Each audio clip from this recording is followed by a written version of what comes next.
Every June, relatives, friends, and family returned to Green Hill and Hull, Mass. For the summer. We swam, collected, sailed, fished, rowed, picnicked, snorkeled, and always behind all of this action loomed Doctor's Island, its house and boathouse.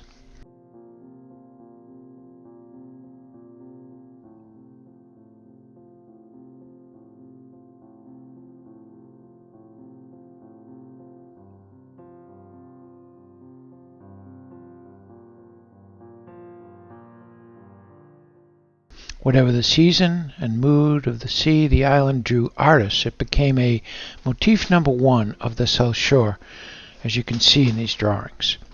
Who built that? Why? Who owns it? What's it like inside? How did they get water? We left it all as unknown.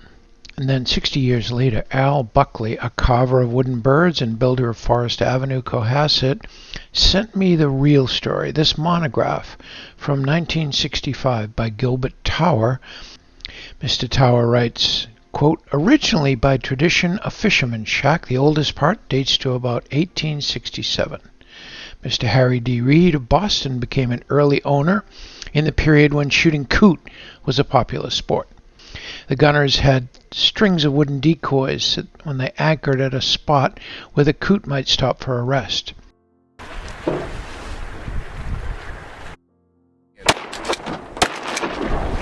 Then they would shoot from the boat at the birds in flight. Winslow Homer captures the likely scene off the island in his painting Right and Left. In 1901, Mr. Horace Cook became owner. He was a grain merchant who operated in the Grain Exchange Building, Boston. Mr. Cook kept a log recording visits from his many friends like Dr. Nathaniel Emerson, a noted surgeon, and founding member of the Hawaiian League of 1887. Dr. Emerson helped Mr. Cook add to the cottage and to build the stone boathouse behind it. The added rooms were built from wreckage washed up in the storm of 1898, end quote.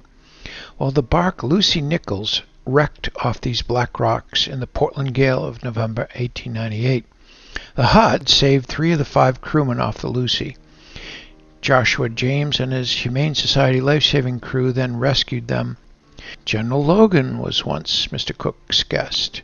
The Massachusetts State Senate named the General Edward L. Logan Airport after him. General Pershing, before he became famous, was a guest. Mr. Edwin Hatch, who lived near Gun Rock Beach, used to be the caretaker of the island and rowed Mr. Cook out and back.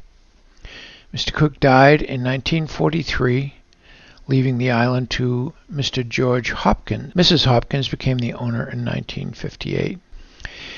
The island remains mostly the same, except newly arrived black cormorants have pushed the gulls almost off.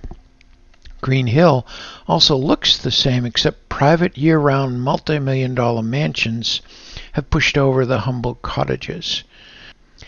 It's a very different place, but the memories remain, as does this strikingly beautiful island and house and the sea around us.